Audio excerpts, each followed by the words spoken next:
Autoridades, señoras, señores,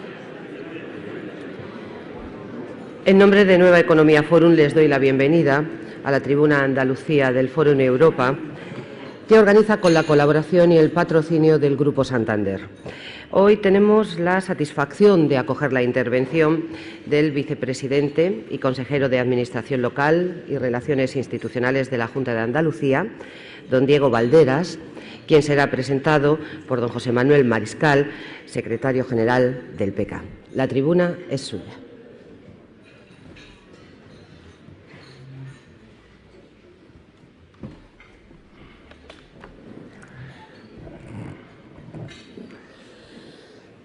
Buenos días a todos y a todas.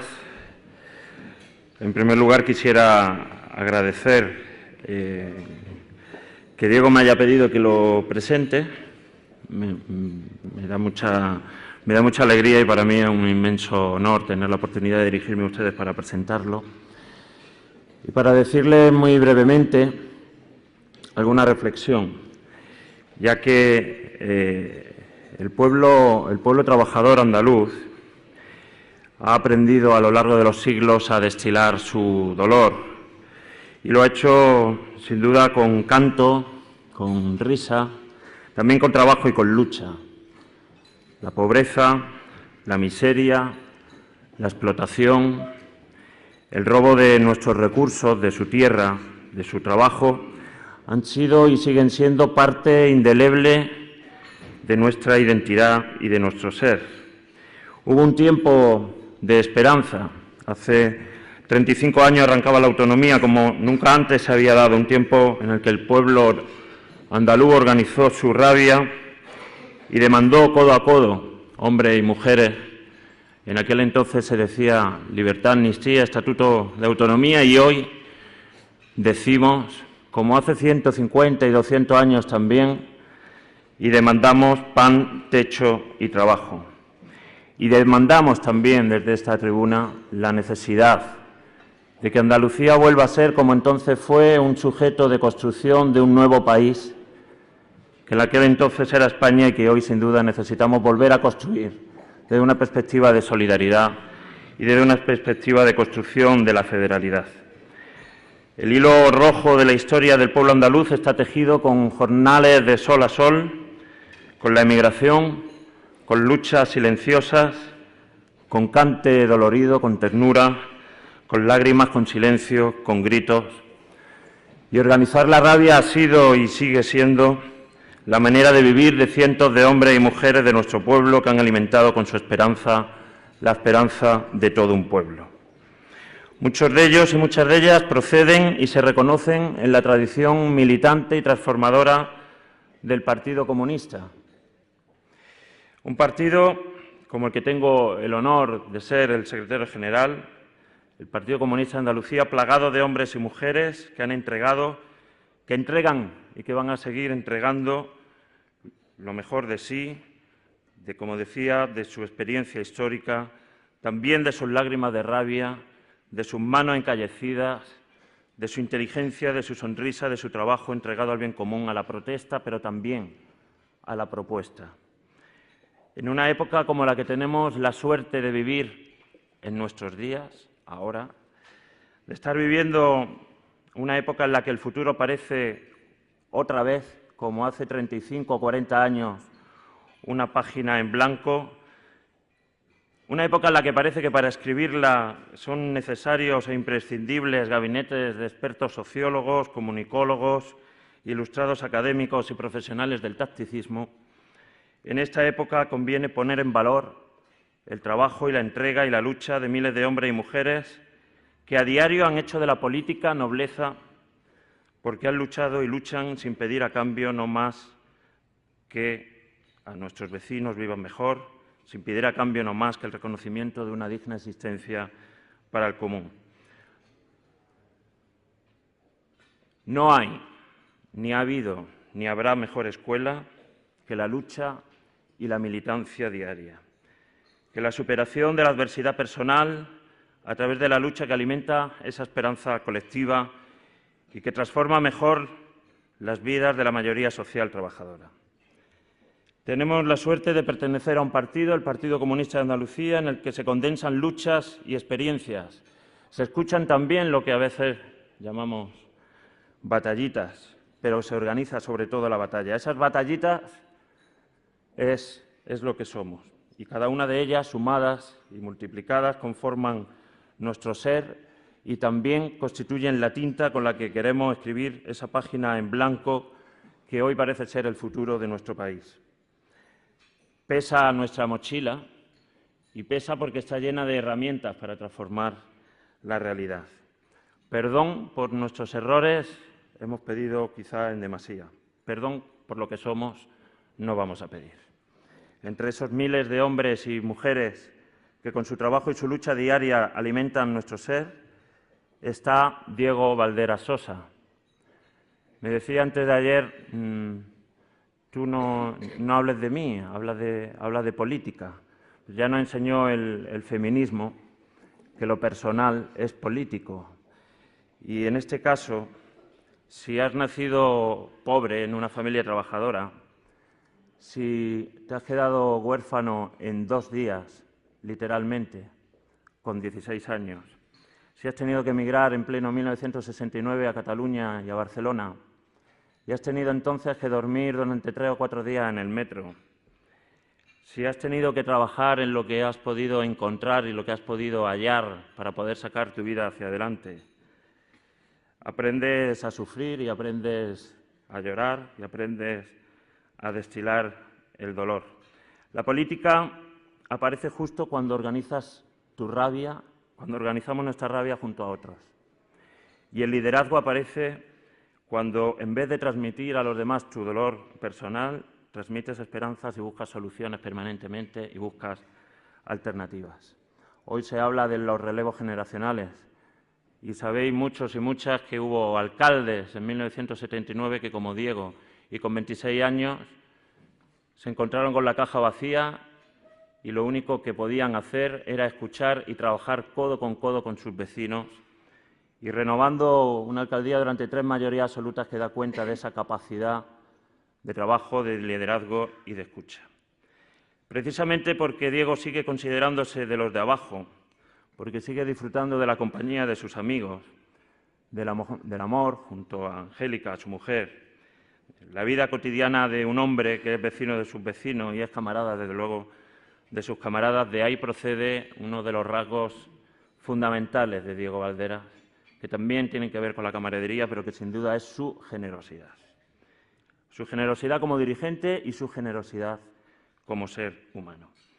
Un hombre, un trabajador andaluz, es hoy vicepresidente de la Junta de Andalucía, sabe que es transitorio, sabe que es un servicio público, sabe el trabajo que cuesta transformar la realidad, sabe el trabajo que cuesta hacer la revolución y el sacrificio que conlleva la lucha. Cuando lo escuchen, amigos y amigas, no piensen en su vida, piensen en la vida y en el trabajo, en la lucha, en la mano encallecida del pueblo trabajador andaluz, porque Diego Valderas no está en el Gobierno representando al pueblo trabajador andaluz. Diego Valderas es parte del pueblo trabajador andaluz. Gracias.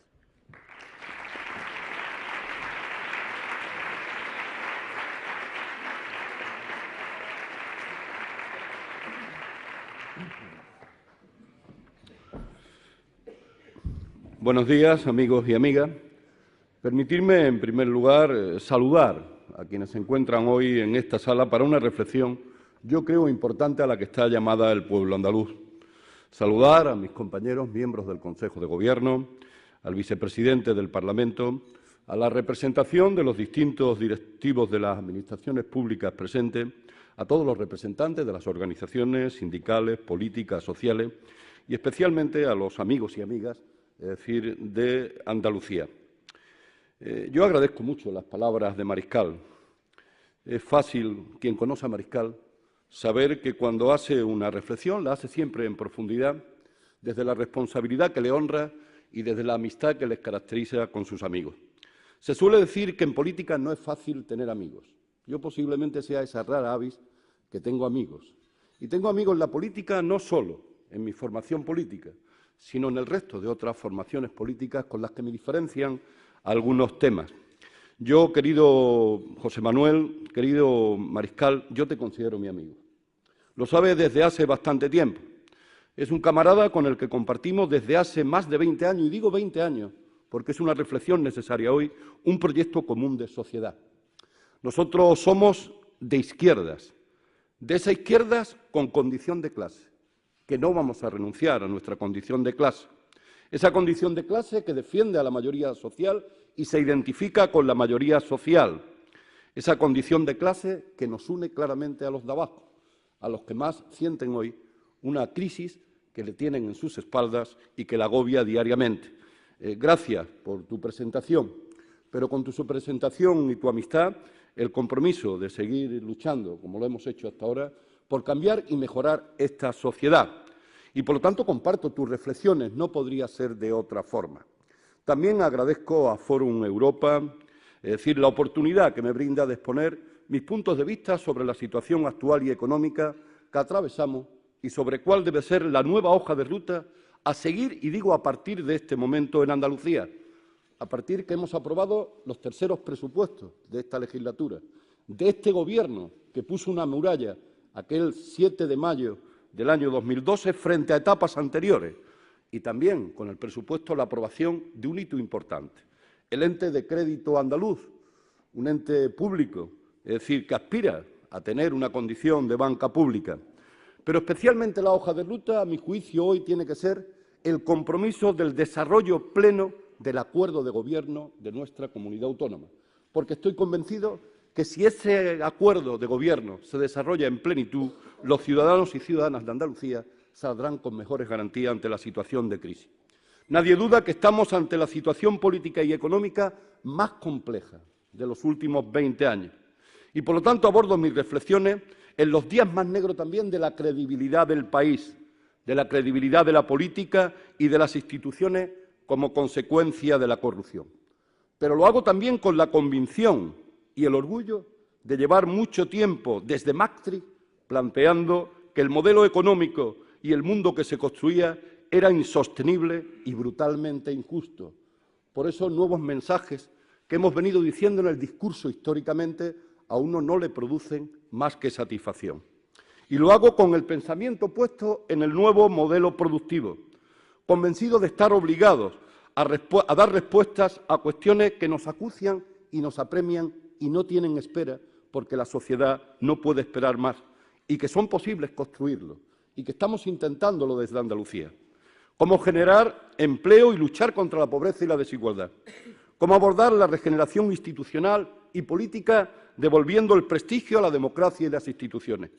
Cómo dotarnos de medidas firmes, transparentes, suficientes frente a la corrupción, acentuando el perfil de honestidad y manos limpias de este Gobierno, al menos desde mayo del año 2012. Recuperar la democracia del secuestro a la que ha sido sometida de una forma errónea de ejercer la representatividad, de entender el poder, de construir las instituciones, de ejercer las leyes y desarrollar la economía.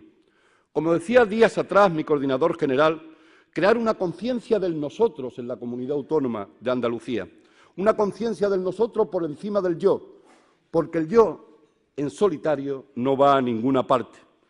Ese nosotros que nos mueva a hablar del nosotros, de los andaluces y andaluces, del pueblo andaluz, del nosotros como gobierno andaluz también, y hablo en plural porque estoy en un gobierno transversal. A las leyes también no puede faltarle tiempo. Y hago esta reflexión porque si tuviera otra vez que iniciar un periodo de legislatura, los primeros 18 meses serían para las leyes, para que en el término de la legislatura todos los ciudadanos pudieran percibir que esas leyes han sido positivas para sus necesidades y reivindicaciones. Por lo tanto, a las leyes no pueden faltarle tiempo.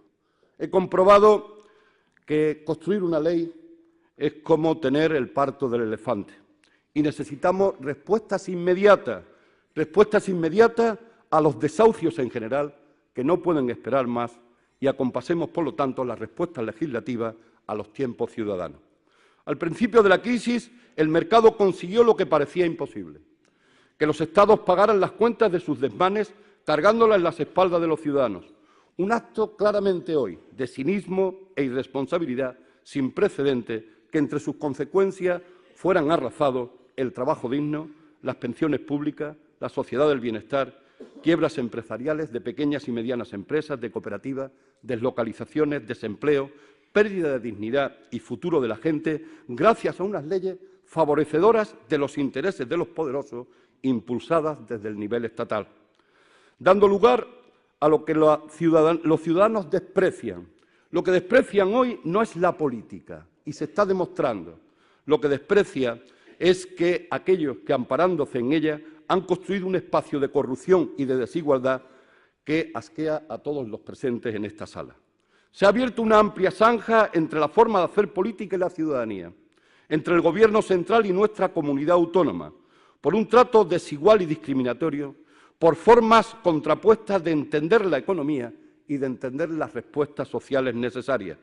Es imprescindible, por ello, abordar la realidad, rendir cuentas, y he tenido la oportunidad de hacerlo a lo largo de los últimos 2 meses como vicepresidente del Gobierno de la Junta de Andalucía, tomar medidas, construir una democracia digna, y quiero darle el valor a esa terminología de democracia digna, que no es más que una democracia participativa, que avance en la forma decidida de codecidir, de gobernar compartiendo, que es lo mejor que puede hacer un gobierno y la mejor conciencia que puede crear en el marco general de la sociedad. Es necesario romper con la falsa dicotomía de todos son iguales, porque no lo somos, ni como gobierno, ni como responsables del gobierno, ni como ciudadanos responsables ante los actos nuestros, nuestros derechos y nuestros deberes, ni como sujetos de la acción política. Las últimas encuestas que se están publicando, además de mostrar las tendencias de los diferentes partidos en un clima social bastante crispado, lo que confirma es que es una verdad que todos los presentes podemos compartir. Estamos cansados y la sociedad está cansada de instituciones que dejaron de responder a las necesidades y prioridades de la ciudadanía para responder a otras que no eran de la mayoría social. Ciudadanos hastiados de un lenguaje a veces incomprensible, el que hacemos también desde las responsabilidades públicas. Ciudadanos hartos de la ausencia de ética y el ocaso de los valores básicos de quienes representan a la gente. Yo diría también fatigados, cansados ya del bipartidismo que se muestra claramente ante la sociedad fracasado, rotos de padecer austeridad y pobreza y cansados de observar que la desigualdad y la pérdida del nosotros se acentúa cada vez con más fuerza en el conjunto de la sociedad. En la hora que aproximadamente va a durar esta conferencia, el Gobierno de España habrá pagado más de 4,5 millones de euros en concepto de intereses de la deuda. Del tiempo que vamos a estar en este encuentro, 10 nuevos españoles se habrán incorporado al Club de los Millonarios. En el último año, cerca de 90.000 españoles se han incorporado al grupo de personas que cuentan con un patrimonio declarado de más de 750.000 euros. En contrapartida, según los datos de los últimos informes, los expresados también por el SIS, el avance de la pobreza y la desigualdad están provocando que 2/3 de los hogares estén en situación de exclusión, que la pobreza infantil haya aumentado casi al 30%, que al 36% desde el inicio de la crisis, y que estamos en más de un 33% de desempleo en nuestra comunidad. Yo diría que asistimos a una riqueza que empobrece, pero que enriquece a unos cuantos, a ciudadanos que, aun teniendo trabajo, no pueden cubrir sus necesidades mínimas, a sistemas sociales sostenidos en la solidaridad familiar y a unas autoridades de los organismos financieros internacionales que parecen repetirnos que no importa que la gente le vaya mal si a la economía empieza a irle bien. Yo diría que eso es una auténtica indecencia. El diagnóstico de la situación es clarísimo. Desigualdad creciente, pobreza con gran concentración de riqueza en pocas manos, deterioro de la democracia que se vacía de contenido, con una ciudadanía que se siente que no forma parte de los procesos ni forma parte de sus decisiones de futuro. La política fiscal solo beneficia a los fuertes y el desprecio de las mismas normas éticas de políticos que han secuestrado la democracia y las instituciones, manchando esta solo en su beneficio. Sin embargo, durante esta larga crisis, con responsables y víctimas que hemos podido expresar, es decir, identificar y señalar, hemos pasado de la asunción crítica de las políticas de ajuste y desmantelamiento de derechos para dar paso a la rabia, a la indignación, a la alternativa que hay que construir y a la acción que hay que poner siempre junto como pueblo a la alternativa. Cuando la realidad se torna dura, se torna tosca, se torna cruel porque es cruel, solo cabe poner colectivamente las medidas necesarias que reorienten la acción política hacia el reencuentro de la ciudadanía y hacerlo de forma radical.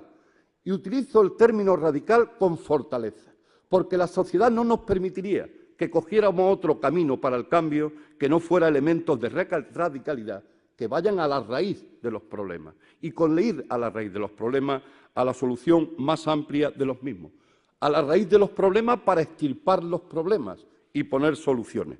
En este contexto se hace inaplazable un nuevo camino que transite entre una democracia representativa superada y una democracia más participativa que está naciendo y para la que hemos aprobado un anteproyecto de ley de participación ciudadana, de transparencia, que contempla la posibilidad de presupuestos participativos, de consultas populares, de información, de transparencia, de más democracia, nuevamente, de codecisión. Los ciudadanos sienten la necesidad de exigir más democracia y la sienten porque constatan que la necesidad de recuperar los espacios de decisión ciudadana que han perdido.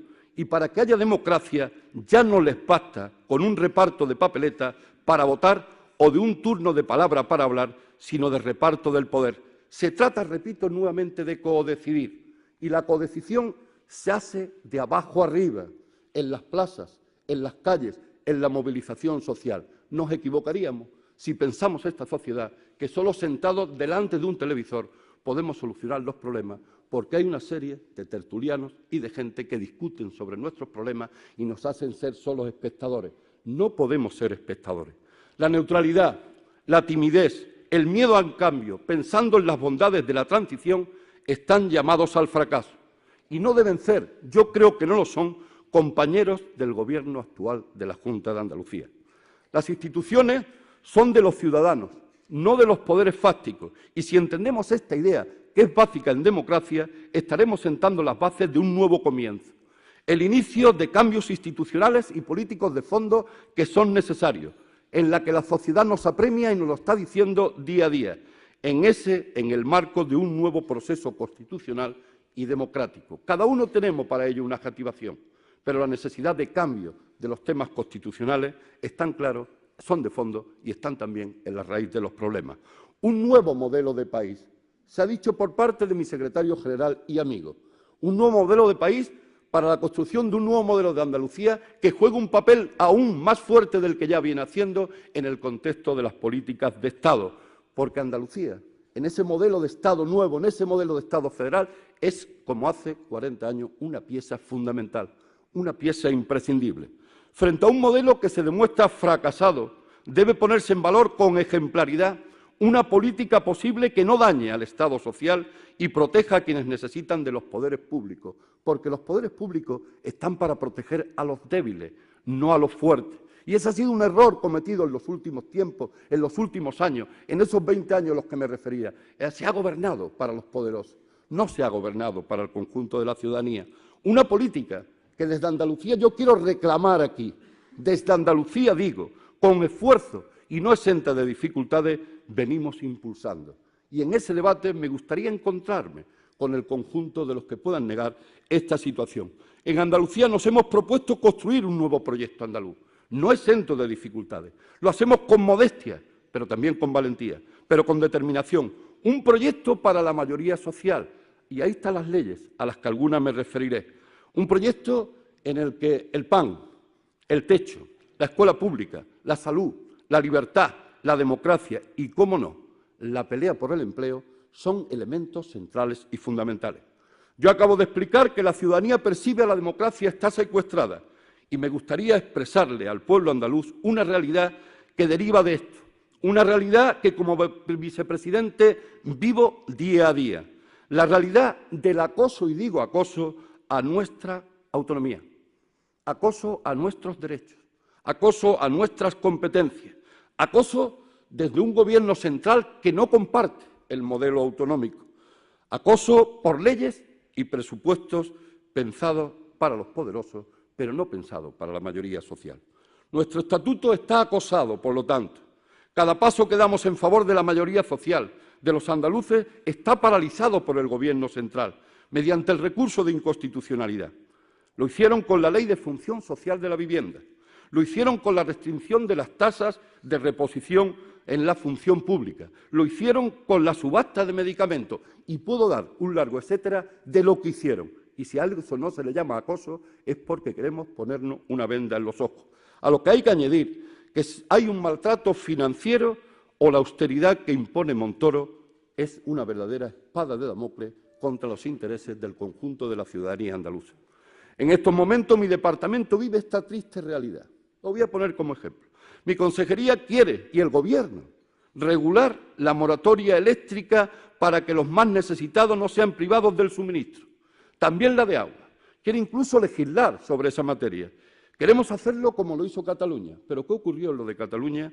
El problema es que el Gobierno central ha paralizado con un recurso esta medida, amparándose en que las comunidades autónomas no son competentes para defender el que no haya desahucios de suministros vitales al conjunto de la ciudadanía. Por tanto, en Andalucía estamos ante un dilema, o el de aprobar un decreto y una ley y tirar para adelante y veremos dónde llegamos con la defensa de los andaluces detrás, o atajar de hoy para mañana por otro camino, porque mañana será tarde, las ayudas con subvenciones como lo estamos haciendo.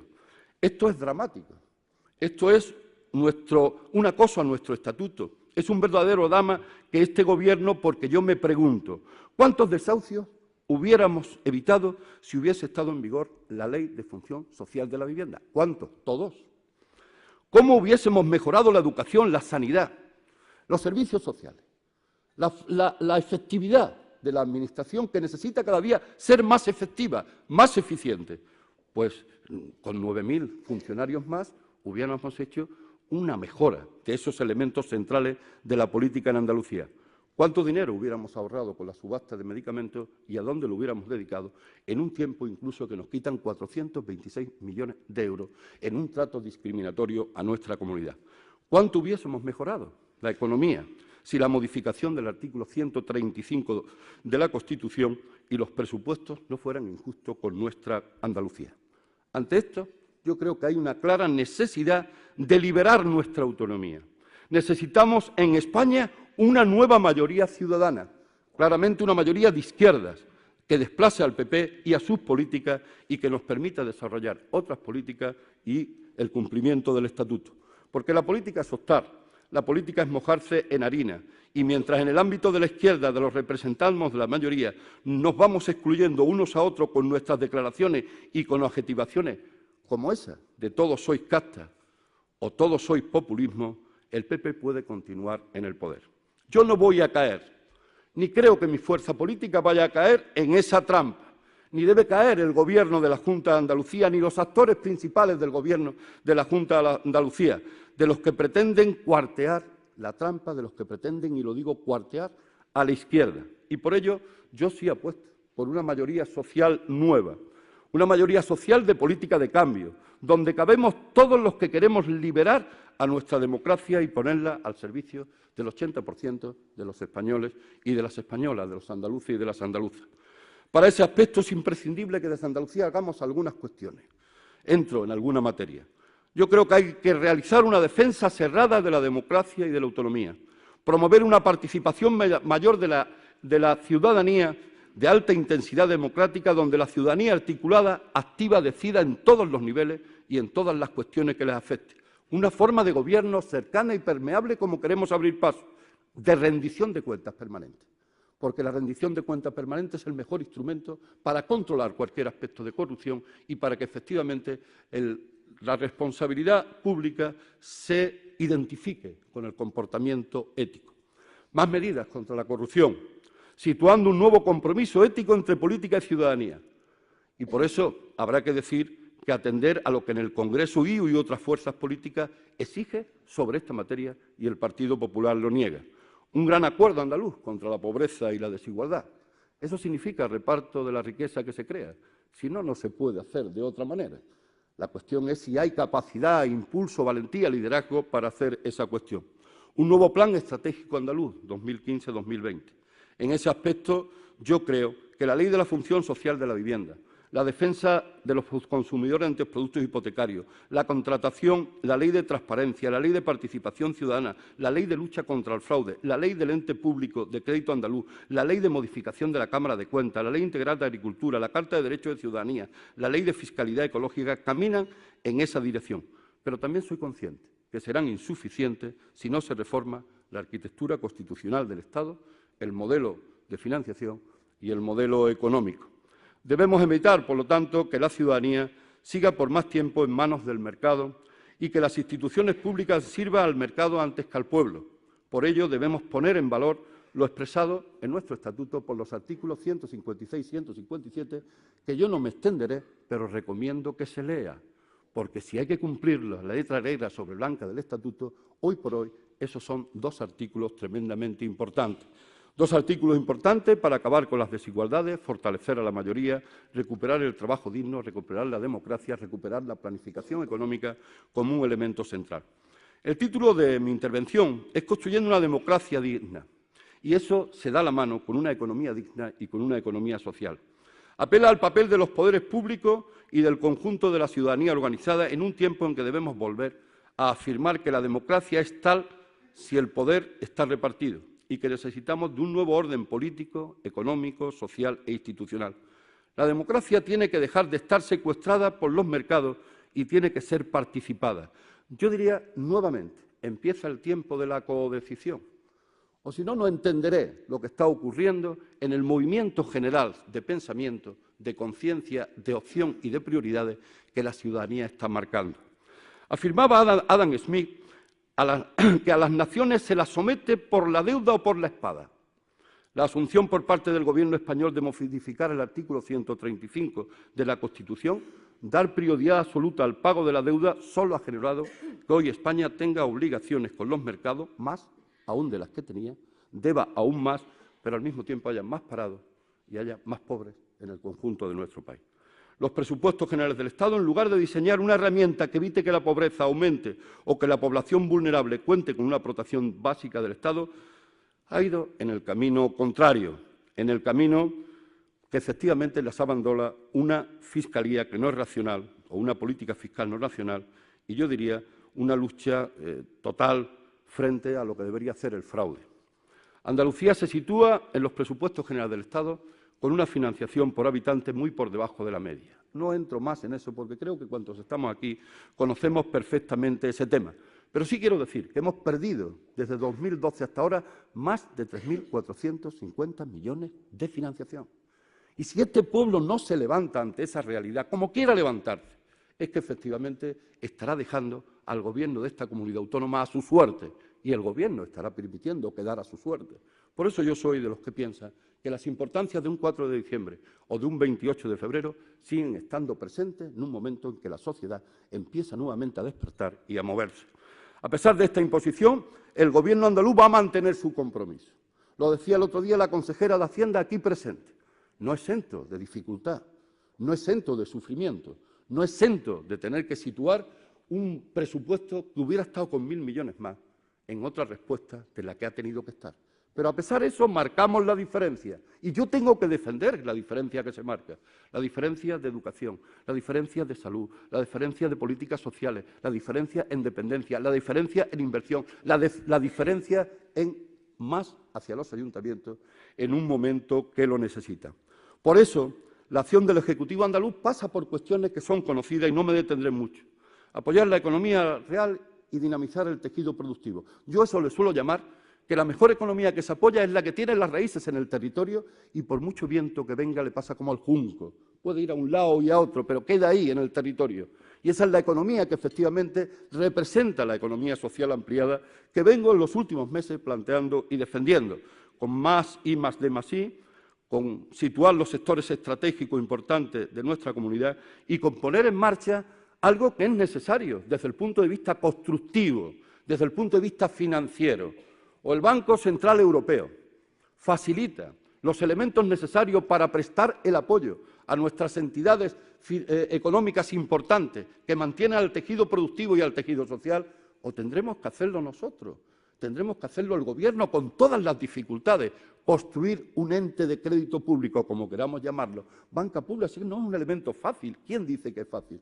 Pero es un elemento en el que nos tenemos que poner a trabajar y este Gobierno ha marcado un hito, que no es un hito de competitividad con ninguna otra organización privada desde el sector financiero. Es un hito necesario y es un hito de tirar de lo que otras decisiones no tiran. Y así, al menos, yo lo expreso con total tranquilidad. Blindar los servicios públicos fundamentales. Aumentar el impulso de la inversión directa. Lo hemos hecho este año con dificultades en materia de fomento. Aquí está la consejera de Fomento. Incrementar el Fondo de Cooperación Municipal. Afianzar las medidas de apoyo a los colectivos más desfavorecidos. Yo tengo que decir que sigue siendo insuficiente. ¿Alguien piensa que el Gobierno no entiende que es insuficiente las medidas que ponemos encima de la mesa? Lo que pasa es que gobernar es optar, es priorizar, es mojarte en harina, es encontrarte con la realidad, tratar de cambiar la realidad también. Por eso mi discurso va dirigido al cambio de cambiar esta realidad que se hace insostenible. Educación, sanidad, dependencia, blindar a la mayoría social. Pero hay una cosa fundamental. Vuelvo a insistir en ella. Poner en valor en la calle ante la ciudadanía las 17 leyes que hemos aprobado este Gobierno. Porque son leyes progresistas, son leyes avanzadas, son leyes que marcan un perfil claramente de izquierda de este Gobierno. ¿Se puede uno atribuir que el perfil de Izquierda Unida ha tirado? Puede hacerlo. Pero bueno, hablaba de un Gobierno transversal que ha sido capaz de tirar para adelante con leyes muy importantes en el plano social y en el plano económico. El Gobierno andaluz mantiene los servicios fundamentales, faltándole 2.170 millones de euros. Pero lo mantenemos, porque hemos hecho una prioridad. Y se hace urgente abrir otro debate. Va a terminar, a mediados de mes, el debate sobre la renta básica en el Parlamento de Andalucía. Ese es un debate de Estado, pero ese es el debate que soluciona el problema de los suministros vitales, el problema de cierta indignidad que vive determinadas familias, el problema de la pobreza severa, el problema de la pobreza infantil. ¿Qué hacemos? Es un debate de Estado. ¿No lo damos? ¿No lo libramos? Andalucía por sí sola no podrá, pero seguro que las organizaciones sociales, las sindicales, las organizaciones con más conciencia pueden dar ese debate y abrirlo, porque la cuenta es fácil. Con el rescate de 63.000 millones a los poderes financieros, hubiéramos construido 8 años al menos de renta básica en el conjunto de este país. Si los mecanismos y recetas hasta ahora planteadas han fracasado y solo agrandan la brecha entre norte y sur, entre los de arriba y los de abajo, necesitamos entonces cambiar nuestras recetas, cambiar nuestras prioridades y esquema de valores. Nuestro problema no es hoy el déficit, sino el drama de personas, de miles de personas en paro que sufren desigualdad y pobreza y que no pueden, por esas circunstancias, activar nuestra economía, activar el consumo, la pescadilla que se mueve la cola. Un modelo económico que se resiste, también hay que decirlo, a dejar de practicar especulación y explotación, aunque hace años que esas posibilidades pasaron. Nuestro problema es hoy el fraude fiscal, pero digámoslo con valentía, de abajo arriba y de arriba abajo. La evasión de capitales a paraísos fiscales, las amnistías fiscales tóxicas, la política fiscal regresiva, la economía sumergida, porque mientras hablamos en esta conferencia, en apenas una hora se habrán defraudado 10 millones de euros en este país. Hagamos las cuentas, veremos a qué alcanzamos y planteemos qué haríamos si no tuviéramos esa defraudación fiscal. La desigualdad, por lo tanto, no es un accidente, sino la consecuencia de un sistema y de un modelo económico que necesita para ello poder imponer una acumulación de riqueza desigual. Pero bueno, esto no es que se denuncie de ahora. Hablaba antes de Maastricht. Es decir, yo me he hecho una persona ya mayor hablando de este discurso. Me decía el otro día, mi hijo, tiene 35 años, papá, lo que están hablando hoy te lo llevo escuchando 20 años. Y yo le decía, pues algo habré hecho yo mal, que no he sido capaz de abrirle el espacio de discurso a esa realidad que uno venía denunciando, con más acierto, con menos acierto, con menos aspectos desde el punto de vista comunicativo. En una sociedad en que la lucha de clases está vigente, y lo quería reafirmar aquí. El concepto solo arriba o abajo es un concepto engañoso. El concepto puede ser que hay gente arriba y gente abajo, pero si olvidamos la lucha de clase, los intereses de clase, estaremos olvidando lecciones magistrales que en materia económica otros nos dieron y fueron por delante de nosotros. Por lo tanto, el concepto derecha-izquierda sigue presente en el debate social. Es sencillito de trasladar. Frente a la simpleza intencionada de arriba y abajo, a mí me gustaría aclarar que yo siempre he entendido, salvo estar equivocado, que la izquierda ha defendido siempre a los de abajo y la derecha a los de arriba. Eso me han dicho a mí, al menos cuando empecé a dar mis primeros pasos sindicales, porque mi primera militancia fue sindical, en comisiones obreras. Por muchos aspectos y clases magistrales que quieran darnos, en este país la mayoría social siempre ha tenido claro quién defiende a los de arriba y quién defiende a los de abajo. Y eso siempre ha sido así. Nos pueden engañar ahora. A mí no me van a engañar, porque de eso yo no sufro de ningún mal en esta etapa de cambios importantes, de ilusiones importantes. La pregunta es si estamos dispuestos a permitir la destrucción de la democracia sin hacer nada. Yo al menos no estoy dispuesto. Pienso que el conjunto del Gobierno tampoco, el conjunto de mi formación política con toda claridad. Parece evidente que la desigualdad, el paro, la pobreza y la corrupción está en la base de esa fractura social, una fractura social que se está produciendo, que no es negable. No es posible hablar de recuperación económica cuando no se crea empleo. Y, por lo tanto, también habrá que decirlo con claridad. A mí me parece muy bien el dato económico que damos en el conjunto de este país o el mensaje que mandamos. Se va a crecer entre el 1,6 y el 2,1, en función de qué equipo de estudios lo diga, en función de qué entidad financiera, en función de lo que diga Europa o de lo que quiera decir Alemania o de lo que quiera decir Francia. Pero ese no es el problema. Hay que crecer. El problema es que se está creciendo y vamos con los recursos a esos 90.000 que están acumulando. Eso es lo que no es posible. Por eso el problema es también de un reparto de la riqueza. Invertir en igualdad es hoy una prioridad y crea empleo. Lo decía Lula, lo decía Dilma Rousseff.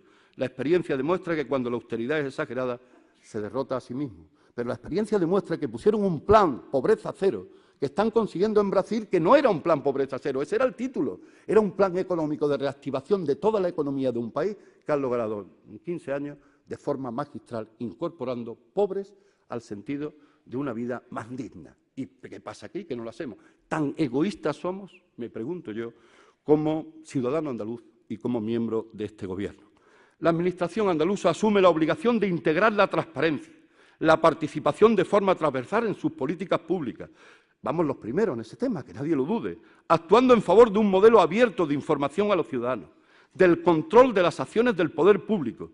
Trabajamos para salvar la desafección y para conciliar los intereses de la ciudadanía y las nuevas formas de hacer gobierno, la promoción de la transparencia y la lucha contra la corrupción como un elemento central y fundamental. Seguro que necesitamos más medidas. Hablaré de algunas de ellas antes de terminar mi intervención, que ya va acabando. Yo creo que tenemos la necesidad y la urgencia de hacer política, claramente, en favor de la mayoría.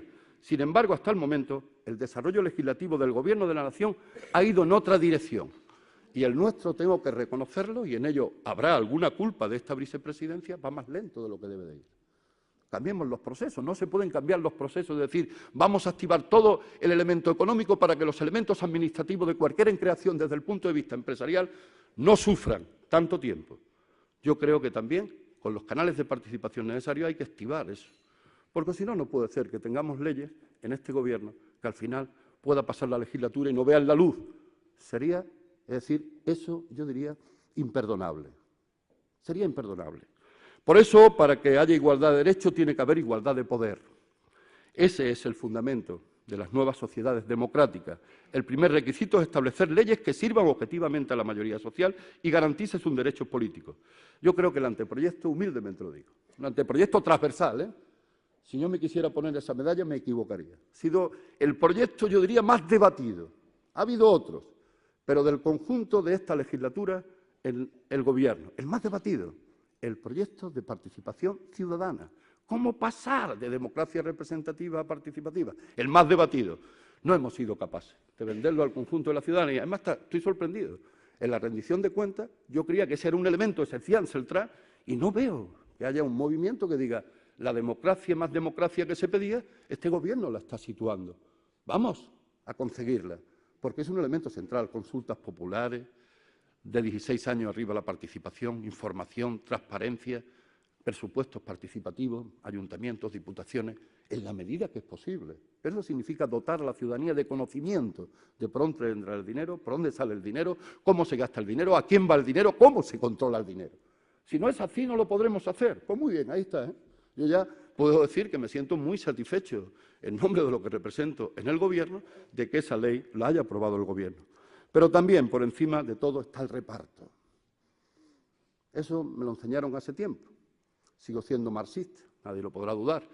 Pero es que o hay reparto de la riqueza, o cómo se arregla esto. Si hay más riqueza, y más riqueza en menos manos, y hay más pobres, y hay más parados, ¿eso cómo lo arreglamos? pero luego hay necesidades. Alguien me decía el otro día en un debate que nadie diga que no hay recursos para invertir. ¿Cómo que no hay recursos para invertir? ¿Y sitios donde invertirlos? Hay que mejorar carreteras, hay que hacer colegios, hay que hacer centros hospitalarios, hay que hacer guarderías, hay que hacer tantas cosas habiendo dinero. El problema es que, bueno, que lo tengan los que acumulan, no sé para qué. Cuando uno se muere, punto. Entonces, en ese sentido, yo creo que hay que impedir que esa corrupción generalizada que se encuentra amparada en una política fiscal contra natura, de amnistías por el poder neoliberal y un código penal, como dijera el presidente, nada más y nada menos que el presidente del Tribunal Supremo. Dice, tenemos un código penal para el robagallina y el robaperas. Pero es que eso me lo dice el presidente del Tribunal Constitucional. Y yo, Tribunal Supremo, agradezco que lo diga. Pero es una llamada de atención a los poderes públicos, al legislativo. Muy fuerte esa llamada de atención. Por lo tanto, el futuro de Andalucía está vinculado a esa nueva estrategia. Me saltaré casi una página. Es la estrategia de hacer más fácil y más digna la vida, y más digna la democracia y más digna la economía. De impulsar el concepto de economía social ampliada. Pero eso necesita un compromiso social muy fuerte. Eso no vale, con que lo diga este vicepresidente, ni la presidenta del Gobierno, ni todo el Gobierno en su conjunto, si al final a los actores que tienen que desarrollar eso, sindicales, sociales, institucionales, empresariales, no lo ponemos en movimiento. Yo hablo muchas veces con el secretario general de Comisiones Obreras, cuya opinión la tengo en valía. ¿Y qué ocurre? Que me dicen, no me vale solo, es decir, que 2015 y 2020 me lo planteéis como me lo estáis planteando, que es verdad. Sobre la letra negra sobre blanco, está muy bien todos los objetivos estratégicos, los ejes centrales de esa estrategia. El problema es que a esa estrategia hay que ponerle gente, ilusión, esperanza, dinamismo social, compromiso social. Por eso me salto toda la estrategia. La conocéis también, algunos mucho mejor que yo, seguro que la consejera de Hacienda. Finalmente, las estrategias sociales e institucionales que se establecen para constituir esa economía al servicio, que es lo que pretendemos. Pero un nuevo modelo de gobierno abierto para esa estrategia, basado en una administración pública eficiente y que nadie me malentienda, Los funcionarios públicos y empleados públicos yo los considero eficientes, profesionales, posiblemente menos en el ratio de los que teníamos que tener comparado con otras administraciones europeas o a nivel nacional. Pero ¿qué es lo que ocurre? Lo que ocurre es que yo creo que estamos necesitados del máximo nivel de eficiencia, para que el máximo nivel de respuesta rápida se dé también. Y eso significa una adecuación de la administración pública, nadie lo puede dudar. No es fácil roer ese hueso, hay que meterle, pero yo digo como Gobierno, como vicepresidente, que hay que meterle mano en esa parte de compromiso y de diálogo social nuevo, es decir, que esa voluntad consensuada que el Gobierno quiere poner en marcha con los agentes sociales, que deberá verse corroborada si queremos que esa estrategia tenga éxito y tenga otra cosa más. Sea capaz de reunir, pues yo estoy convencido de que se abrirá paso a esa posibilidad, más financiación de la que hoy tiene. Hoy se habla de 45.000 millones, 2015-2020. Yo creo que los tiempos que vienen permitirán entrar mejor en esa estrategia, que nos permitirá una economía internacionalizada que va mejor, y hay que resaltarlo como positivo. Eso dice mucho de Andalucía, no lo veamos al contrario. Esa internalización, yo estuve el otro día en Fuente Palmera, me dijeron, Fuente Palmera, un pueblecito de nada, que prácticamente en el terreno, pues eso, de los trajes de boda, de los trajes de noche, del textil, bueno, tiene una proyección internacional que me quedé asombrado. Y decía, bueno, ¿pero qué estoy descubriendo?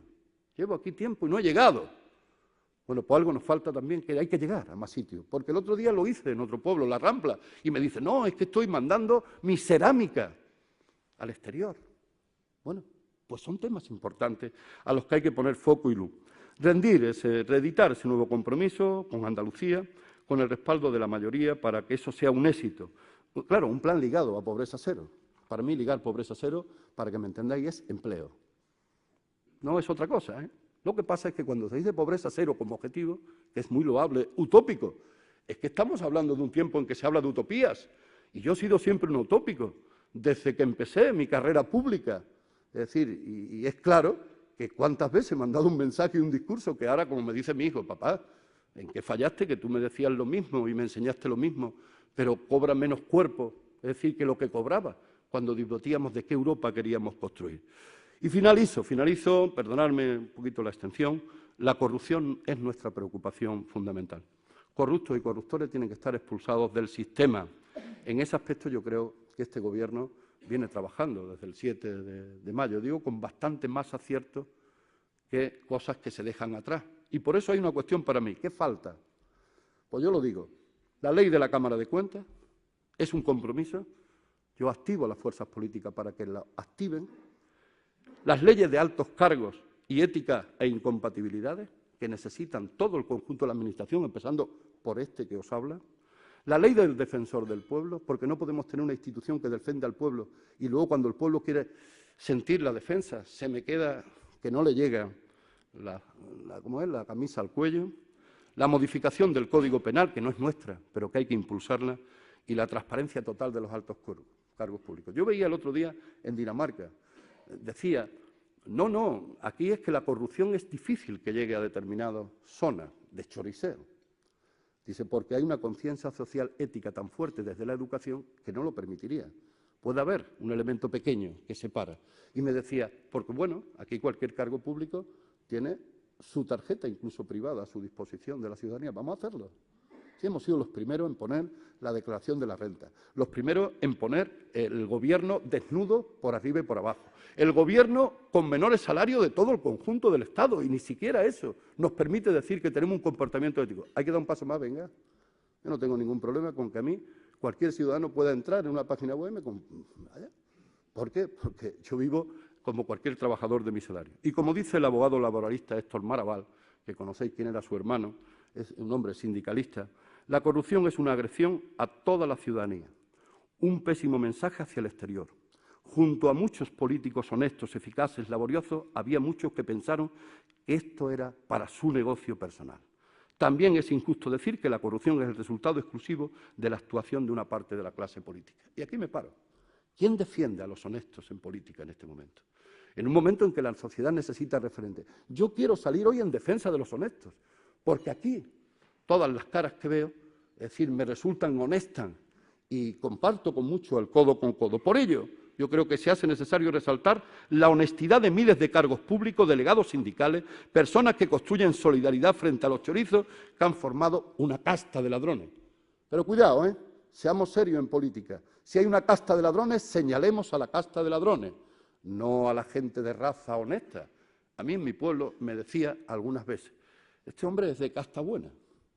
Bueno, ¿volvemos a eso o no volvemos? Porque yo no me siento ni ofendido ni señalado, pero hay que entrar en esa materia de defensa general, porque el modelo especulativo, la crisis económica, ha generado una serie de crisis políticas, un país en el que lo grande se ha hecho fácil cuando debería ser imposible. El robo, estoy diciendo. Por eso vuelvo al Tribunal Supremo. Roba peras, roba gallinas. Pero cuando es de mucha altura, el Código Penal no cabe con todo ese tema. Y concluyo convencido de que hoy la ciudadanía necesita, desde el mayor ejercicio de transparencia pública, saber y conocer sus cuentas. Eso me lo enseñaron a mí en el 82, que ya hacía yo consultas populares en mi pueblo. Pero durante 4 años le decía yo a la gente por dónde entraba el dinero y por dónde salía y a dónde iba. Y luego le decía que en las prioridades políticas me dijera en la inversión, porque en otras cosas es difícil. ¿Dónde? Pues muy bien, los ciudadanos de mi pueblo en aquel tiempo, hoy ya menos, sabían por dónde le venía el dinero al ayuntamiento, porque esa es una cuestión que se desconoce en Andalucía. Aquí se cree todo el mundo que la consejera de Hacienda tiene un bolso debajo de la mesa y saca todo el dinero. Más quisiera, dice la consejera, y yo también. Pero tiene lo que tiene en un modelo de financiación injusto, que si no nos rebelamos ante él, no podremos dar respuesta en Andalucía como quiere este Gobierno, como quiere este vicepresidente, como quiere las 256 medidas y 28 leyes, que es las que tenemos que cumplir al 100%. El aumento de las medidas y regulaciones en favor del modelo de acceso abierto a los ciudadanos está clave. Yo he dado 5 aspectos, pueden ser más. He dado 5, que es imprescindible, acuciante que lo hagamos, si es posible antes de 3 meses. Y ahora sí concluyo. Concluyo y no voy a citar al autor. Me sería fácil hacerlo. Lo hago con una cita de un autor que puede estar de plena actualidad hoy. Y la leo, despacito. Hoy la sociedad parece haber retrocedido más allá del punto de partida. En realidad, lo que se necesita es que se cree un nuevo punto de partida. Crear un punto de partida no puede hacerse desde la aceptación de las reglas del juego, pero tampoco desde la emoción etérea, ni siquiera desde la pura retórica. Hay que buscar la situación, hay que buscar las relaciones, hay que buscar las condiciones sin las cuales no adquiriría un carácter serio, que es lo que necesita la sociedad. Buenos días, muchas gracias. Perdonadme que me haya extendido.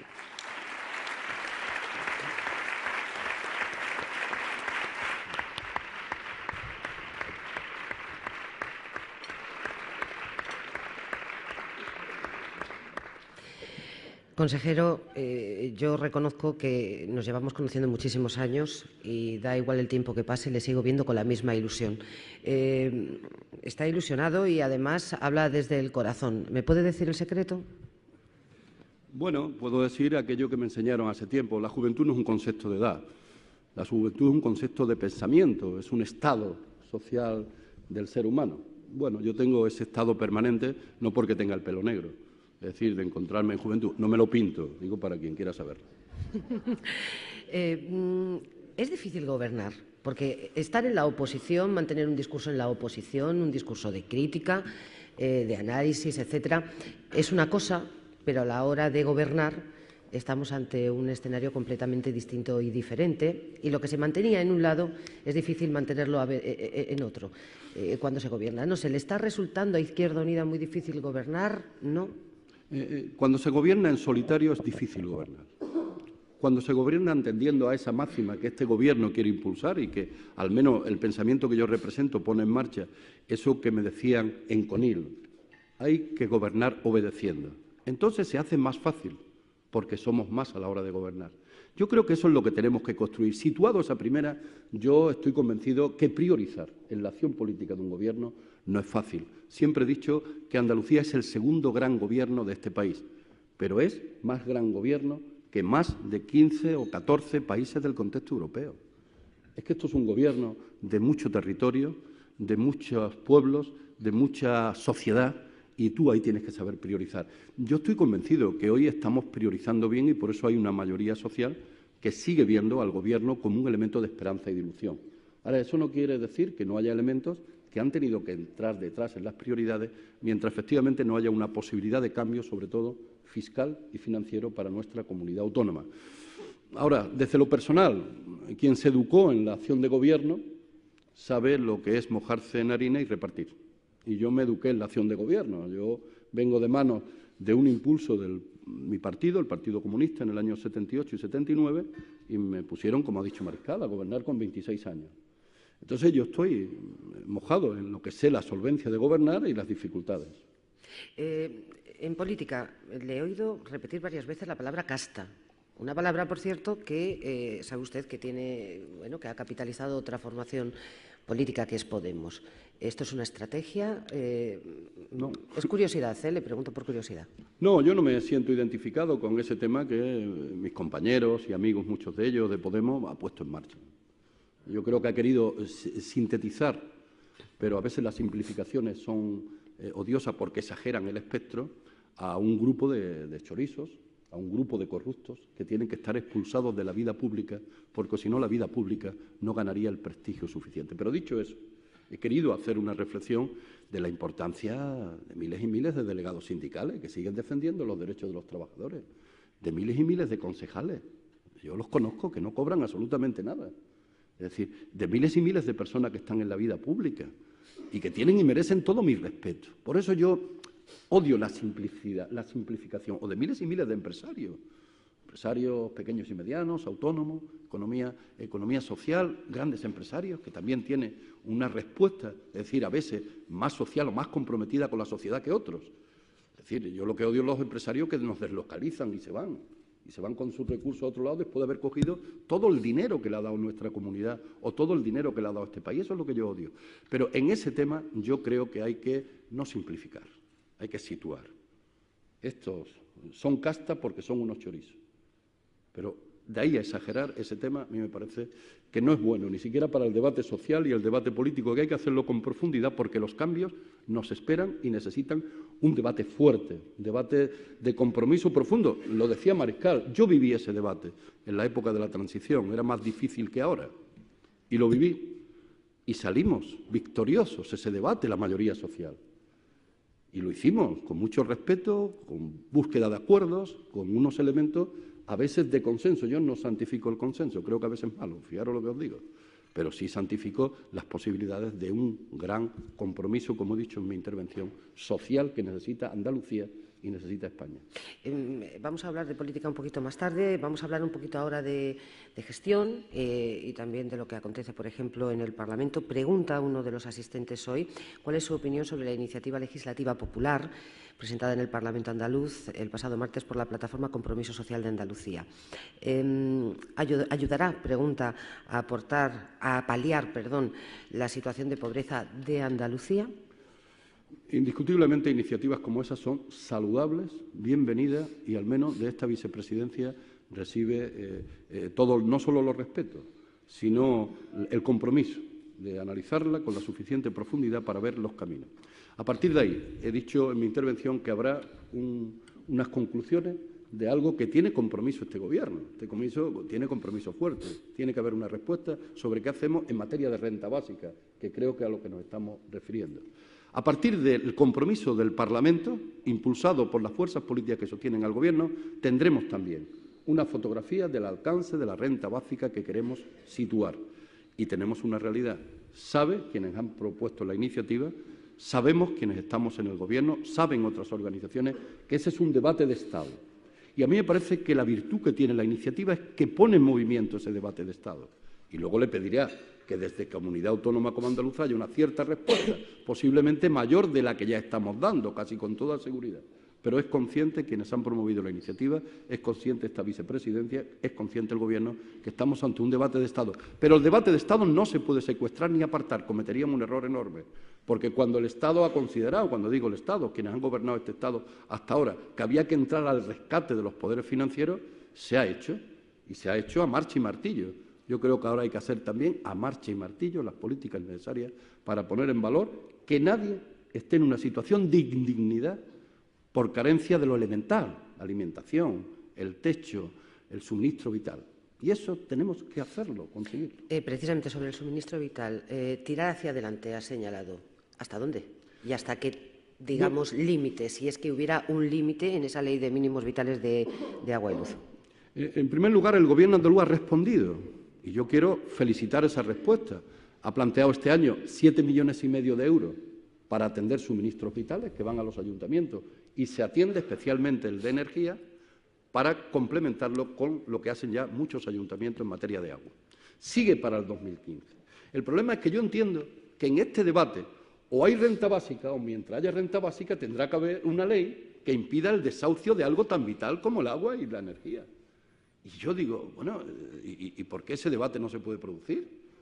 ¿Qué hace que se produzca elementos como los que han concurrido en Bankia y qué hace que no se produzca esto? Si es que si sumamos todo lo que ha ocurrido en Bankia nos sobra dinero para todo el tema que sufre hoy desahucio de suministros vitales, que en algunos casos, si mal no recuerdo, eran 80.000 de agua y casi 500.000 de electricidad. Entonces, yo digo, estamos respondiendo. La respuesta necesita una respuesta mayor. O hay renta básica o tiene que haber una ley de suministro vital en el conjunto de este país. Pero yo quiero recordar que hace 3 días ha habido un debate en el Congreso de Diputados donde casi todo el arco parlamentario ha ido a que se dé una respuesta a la pobreza energética y la respuesta del Gobierno, que tiene mayoría absoluta, ha sido no. Eso significa que te pone de lado de los fuertes y abandona a los vulnerables. Ese es el tema. Por lo tanto, yo creo que hay que seguir avanzando. Es un debate también que se necesita, que está en la sociedad y que necesitamos respuestas. Yo he dicho el peligro de la lentitud de las leyes porque la ciudadanía, es curioso, se apremia tanto respuestas a aquellos que sufren una serie de condiciones muy duras y muy crueles en el conjunto de su actividad y de su vida, que las respuestas, dicen, no pueden tener demoras. Por eso he dicho que el parto del elefante para una ley que beneficia al conjunto de la ciudadanía es un error que juega en contra del Gobierno actual, de la Junta de Andalucía, que pone leyes positivas. Bueno, pues las leyes positivas las aprecia el ciudadano cuando las ha aprobado el Parlamento. Y eso hay que darle un cierto juego. ¿Y está satisfecho con los acuerdos a los que se ha llegado con el PSOE en ese cogobierno con respecto a lo que es el llamado Banco Público? Bueno, yo creo que había un acuerdo del compromiso de Gobierno.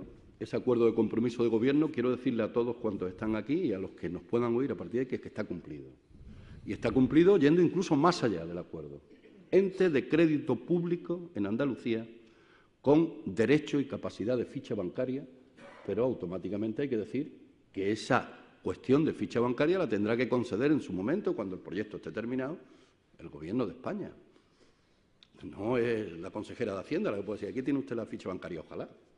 Es el Gobierno de España. Ese va a ser un debate magnífico. Yo estoy deseando que la ley esté aprobada en junio para entrar a tumba abierta en ese debate. Va a ser en la antesala de las elecciones generales. Qué buen debate. Esperándolo con ilusión. Nos quedan aproximadamente 10 minutos. Hay muchos temas sobre la mesa. Por ejemplo, don Juan Moreno, de la Unión de Consumidores, habla de las organizaciones de consumidores que, bueno, tienen una serie de problemas, precisamente con su consejería. Habla de abierta beligerancia, en concreto, y pregunta, ¿cómo se plantea reconstruir los consensos con entidades sociales como estas? Bueno, yo creo que hay un continuo diálogo. La cuestión es que el diálogo alcance una mejor satisfacción, pero yo creo que hay tal diálogo que a veces tomamos medidas que ninguno está de acuerdo, y eso es lo que me lleva a decir, bueno, pues algo tendríamos de acierto, cuando ninguna de las organizaciones que tienen representatividad en el conjunto de Andalucía están. Yo creo que hay que reconocer que se necesitan más recursos en materia de consumo. Yo vengo diciendo que no solo económico, sino también personal, porque una gran parte es la vigilancia, en la inspección, en la formación, en la información, toda una serie de cuestiones. Y luego hay que reconocer que por motivos en los que no voy a entrar, efectivamente hay que caminar a un mayor ritmo para que enero, no más allá de febrero, lo que eran las consideraciones económicas correspondientes al 2014, la podamos cumplir en el 2015 para hacer posible que las organizaciones de consumidores no se resientan. Y en eso tengo un compromiso compartido en el Gobierno. Doña Rosa María Martínez, de la Confederación de Autónomos y Economía Social, y doña Isabel Soto, de FAECTA. Hablan de dos cuestiones distintas, pero relacionadas. En este caso, el papel que otorga a los autónomos y a la economía social en general en esa lucha contra la desigualdad social. Y, en el caso de la señora Soto, sí se va a poner en valor la Ley de Cooperativas andaluza con nuevas fórmulas frente, por ejemplo, a el auge de la economía sumergida, con ciertas medidas que consideran han sido anunciadas por el Gobierno central y con las que no está de acuerdo y auparían esa economía sumergida. Yo creo que son dos temas. Es cómo abordar, es decir, la modificación de una nueva ley de cooperativas. Yo creo que esa reflexión del papel que tiene que jugar la economía social, de cómo fortalecerla en el conjunto de Andalucía, de lo que representa. Estoy hablando que la economía social prácticamente da vida a más de 500.000 personas en el conjunto de Andalucía. Puede parecer un sector muy atomizado, pero cuando suma pymes, autónomos y cooperativas, es decir, de cualquier tipo, de cualquier sector, estamos hablando de 500.000. Eso es un elemento importante. Por lo tanto, yo creo que hay que entrar en la ley de cooperativas, hay que entrar desde una forma participada. El otro tema, es decir, que planteaba, si mal no recuerdo, que era el tema de los elementos de desigualdad social, bueno, eso yo creo que tiene que tener otro tratamiento, con otra materia de leyes, con otro tipo de acción desde el propio Gobierno de la Junta de Andalucía, también desde el Gobierno central, porque no hay que olvidar que muchas de estas materias escapan a la competencia a veces de nuestra comunidad autónoma. Pero yo creo que el tema de la economía social ampliada tiene que ser abordado en profundidad. A mí me gustaría, lo digo con sinceridad, lo trasladaré al consejero de Economía, sería muy interesante plantear unas jornadas abiertas de una reflexión amplia sobre ese tema para ver también cómo podemos reforzar lo que hoy es una a veces debilidad organizativa que tiene este sector. Le preguntan también por doña María Carrascosa, de la Plataforma Andalucía Libre de Transgénicos, por cuál es el horizonte que prevé para la puesta en marcha de los acuerdos de desarrollo de una moratoria de cultivos transgénicos en Andalucía. Y también le preguntan por empleo verde. Don Javier Dos Terstales, director de la Patronal Forestal de Andalucía, comenta que, o señala qué opinión le merece el hecho de que sea la Consejería de Medio Ambiente la que haya sufrido mayores recortes para el ejercicio 2015 en los presupuestos de la comunidad. Sí, en referencia al tema de moratoria, hay una parte del compromiso del Consejo de Gobierno que en ese tema yo creo que se viene desarrollando. A veces no exento de dificultad, ¿no?, en ese tema de los transgénicos, pero yo creo que hay una conciencia en el Consejo de Gobierno que sobre ese camino sería mejor, es decir, parar, templar, analizar, investigar antes de dar plazo. Y hay algunos elementos que están encima de la mesa. Yo, si mal no recuerdo, porque es difícil que un vicepresidente sepa de todo, por muy gobierno transversal que sea. Sé que hay un primer acuerdo, que es que en el tema de todo lo que es los espacios naturales, los parques naturales, los entornos, ahí no haya nada de este tema. Sé que hay algunas cuestiones que se están investigando, sé que hay una comisión trabajando en esa materia y sí que hay una reivindicación fuerte y permanente en esta materia que defiende una sociedad que vele por los elementos de seguridad sanitaria y de salud, si es que eso puede ser contraproducente. Confieso que ese es un debate importante que a veces tiene contradicciones, sobre todo con los desarrollos económicos. Empleo verde. Yo creo que hay que poner en mayor valor todo lo que significa elementos hoy de la necesidad de una política forestal positiva, una política de mantenimiento de nuestros espacios naturales que no son poco positiva y constructiva, donde yo creo que se puede encontrar, si tuviéramos los recursos financieros necesarios, un amplio espacio de trabajo. Porque además se situaría también como otro de los elementos alternativos que tenemos en el terreno de la energía, terreno de la biomasa, como un elemento nuevo, alternativo, en una sociedad andaluza que mientras más gane el espacio de independencia en el terreno energético, mejor. Por lo tanto, yo creo que ahí hay que ir a una revisión, a mi juicio, esto lo digo desde una posición muy personal. Creo que hay una revisión de ese importante plan forestal que tiene un contenido medioambiental importante, que se hizo a principios de la década de los 90, era yo casi un niño y resulta que creo que todavía no ha sido capaz de cumplir todo lo que representaba aquel plan que se aprobó en el inicio, un plan consensuado, muy ampliamente consensuado, de los años 90. Luego ha habido algunas determinaciones de empleo verde importantes, incluso algunos lanzamientos en ese terreno de empleo verde recuperando nuestro litoral, que la propia presidenta del Gobierno de la Junta de Andalucía hacía con un plan para quitar el algarrobico de en medio y situar el espacio natural en toda su esplendor. Yo creo que eso también es una propuesta pequeñita, pero simbólica, de empleo verde que en Andalucía situamos. Y yo creo que también hay un debate en materia de lo que representa lo verde y lo que representa lo medioambiental, con todo lo que significa el gran debate sobre la preservación a ultranza, ¿no?, de todo lo que represente Doñana.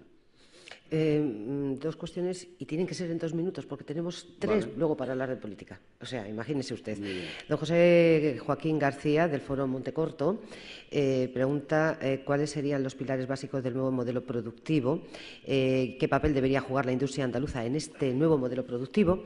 Y en paralelo, don Juan José Fernández, de Comisiones Obreras de Industria, habla del proyecto de apertura de las minas de Andalcóllar y está preocupado porque el empresariado que pudiera gestionar esta riqueza. Si podría dar la opinión al respecto de esta cuestión.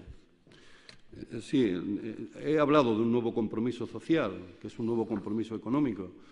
Uno tiene sus posiciones en ese nuevo compromiso. He hablado de la importancia que tiene el territorio y el empresariado enraizado en el territorio frente a aquel empresariado que se deslocaliza o que nos deja abandonados y huérfanos una vez que ha apretado sus balances de resultados en el territorio. Por lo tanto, situado en que yo entiendo que los elementos estratégicos es, primero, los pilares de nuestra economía, en ese nuevo compromiso social. Sigue siendo un pilar el turismo, sigue siendo un pilar la agricultura, sigue siendo un pilar el I+D+I, sigue siendo un pilar, es decir, el terreno de la educación, sigue siendo un pilar todo lo que representa sectores, energías alternativas, a los que nosotros tenemos un diferencial positivo con respecto a otros territorios. Eso tiene que estar ahí. Pero yo creo que para ese nuevo compromiso es muy necesario el acuerdo institucional, el acuerdo social, el acuerdo de todos los actores, que son los que al final hacen posible esas nuevas estrategias de un nuevo modelo productivo que tenemos que decidir entre todos. Yo sí creo que hay que ir a un plan industrial en Andalucía. Yo no comparto aquello que se decía históricamente, el mejor plan de industria el que no existe. No, yo creo que Andalucía tiene que tener un plan industrial porque necesita ganar PIB industrial, porque hemos perdido PIB industrial. ¿Es fácil eso? No es fácil, cuando hay otros territorios que también combaten para tener ese espacio industrial. Yo creo que hay que relanzar algo que Andalucía tiene muchas posibilidades, todo el concepto de industria cultural. Se está haciendo en eso, incluso leyes que se han puesto encima de la mesa muy importantes para relanzar un espacio que también crea y dar empleo. Y luego en que no se pierda nada de nuestros recursos endógenos en el cumplimiento de la normativa de ordenación territorial y la normativa medioambiental es fundamental. Minería. Yo sí tengo que decir, es decir, que incluso las ansias, deseos, apuestas de este Gobierno en el terreno de minería, en un sector empresarialmente tan complicado, y me quedo en la palabra complicado, a veces vamos más rápido que los acontecimientos de los actores económicos en ese sector pueden dar. Pero Andalucía ha puesto, si mal no recuerdo, 63 posibilidades desde el punto de vista minero para, ya digo, en el marco de respeto medioambiental y ordenación del territorio, se cumplan. Y en eso está Aznalcóllar, y vamos a ver qué empresa se entra, hay que verla, no lo conozco en profundidad, me quedo ahí. El tema de incluso minería de cala, hay una discusión, el tema de Maxa en Huelva, ampliando a otros focos de investigación, o el tema de Metartesu como aspectos centrales y fundamentales. Hay otros lugares más en Andalucía, pero tengo que reconocer que ahí damos un impulso y empezamos a cimbrear, que es lo que nos llega. Cambiamos de asunto. Le preguntan, en concreto, por la última encuesta del CIS, en el que se refleja que Izquierda Unida podría disminuir o perder posiciones en intención de voto con respecto a lo sucedido en el 2011. Le preguntan a qué atribuye esto y si cree que pasará lo mismo en Andalucía. Bueno, hasta ahora las encuestas que conozco es que Andalucía, es decir, que ya produjo un terreno de quiebra del bipartidismo hace ahora 3 años, o si no, no estaríamos nosotros en el Gobierno, parece que tiene una mejor posición en la consolidación de las expresiones, es decir, y del perfil y de la acción política de Izquierda Unida. Eso estoy hablando con los propios resultados de las europeas, incluso de encuestas que vinieron después. Por lo tanto, en ese sentido, yo creo que en Andalucía Izquierda Unida sigue siendo una fuerza política con una identidad muy propia, con un perfil muy propio, con una Andalucía soñada en la cabeza y, por lo tanto, con solvencia. ¿Solvencia para qué? Solvencia para que desde el mantenimiento de su identidad seamos capaces de poner en movimiento al conjunto de nuestra gente y al conjunto de los que confiaron en nosotros. Nosotros estamos aquí y subimos porque hubo un gran fuerte compromiso social. Compromiso con la economía social, un compromiso con el sindicalismo, un compromiso con el consumerismo, un compromiso con una serie de organizaciones, por citar estas 3 olas, que nos trajeron hasta aquí, nos vieron útiles para esa acción de gobierno. Yo creo que en ese sentido seguimos siendo un punto de referencia importante. Decía mi coordinador y yo comparto, es decir, nosotros seguiremos siendo determinantes en Andalucía. El problema que ha existido, a mi juicio, es que lo andaluz podía ser exportable. Y todo el mundo veía que Andalucía era exportable a Madrid, a Valencia, es decir, a otros lugares. Alguien ha querido quebrar eso. Y en ese quebrar se abre una ventana, que a mí me parece muy razonable, de cambio en el conjunto de este país, en el que entran mis compañeros, amigos algunos, camaradas otros, de Podemos. Pero yo creo que Izquierda Unida va a seguir siendo una pieza insustituible e indispensable. Lo veremos en las elecciones municipales. Lo veremos en las elecciones municipales. A partir de ahí, siempre dije que bienvenidos los elementos de cambio, los elementos de convergencia, los elementos de pluralismo político y, como siempre he tenido esa coherencia, sigo planteándola. Ahora, me enseñaron hace mucho tiempo a defender tu territorio, a defender lo construido, a defender lo que quieres, a defender lo que has hecho, a defender tu discurso. Y por eso he hablado en mi conferencia hace 20 años que vengo diciendo y venimos diciendo esto, esto y esto. Por lo tanto, a mí el discurso de Podemos no me ha dicho nada nuevo que yo no hubiera dicho como me recordaba mi hijo. A partir de ahí, bienvenidos. A partir de ahí, Izquierda Unida es una fuerza política que hacía convergencia en 1983, que lo hizo en la OTAN, que lo hizo posteriormente, es decir, y que va a seguir en ese espacio de convergencia. Ahora, la convergencia significa programa. Y en ese marco, bueno, no nos puede dar lecciones nadie de un programa. Yo recuerdo a mi buen camarada y compañero Julián Guita, decía programa, programa, programa. Bueno, pues nosotros seguimos con aquello de programa, programa, programa, porque es ahí donde nos vemos. Por eso digo, y he hablado de condición de clase. A mí no me vale arriba y abajo y pretender llevar una mano para coger por arriba y coger por debajo. En política hay que optar.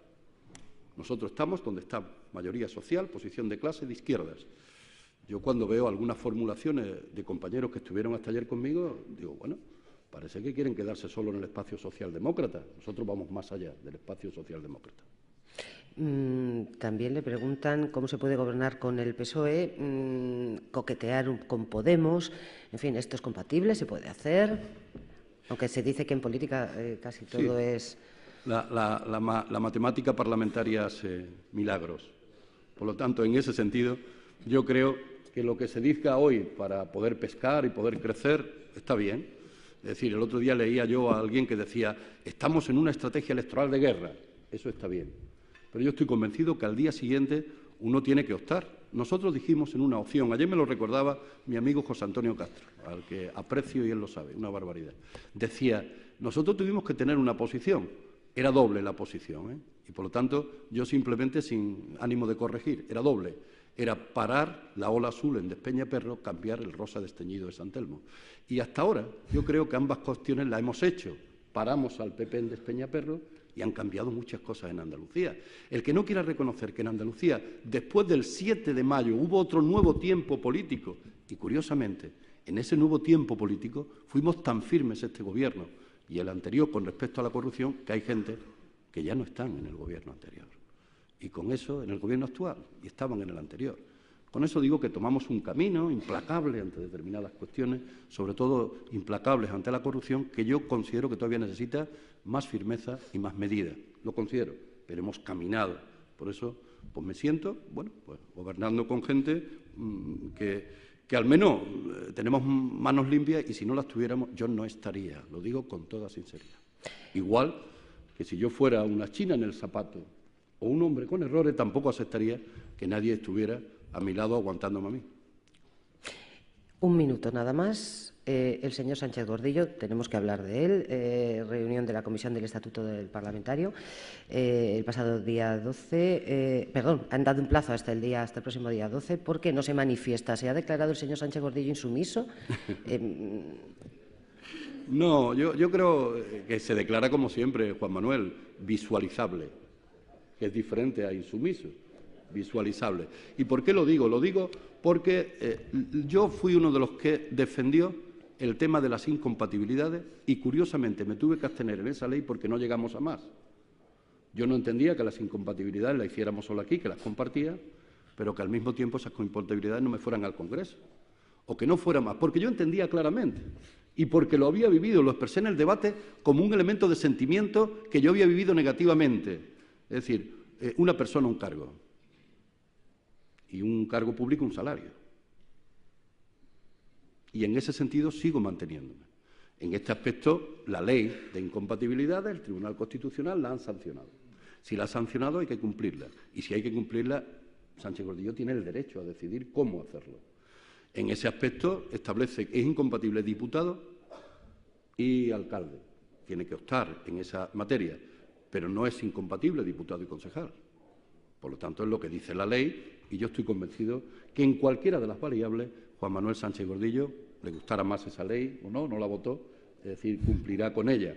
Y también tengo que decir otra cuestión. Yo estoy convencido que ese es un elemento menor para los andaluces y las andaluzas. He hablado porque me han hecho la pregunta, pero todo el mundo aquí reconocerá que ese es un elemento menor.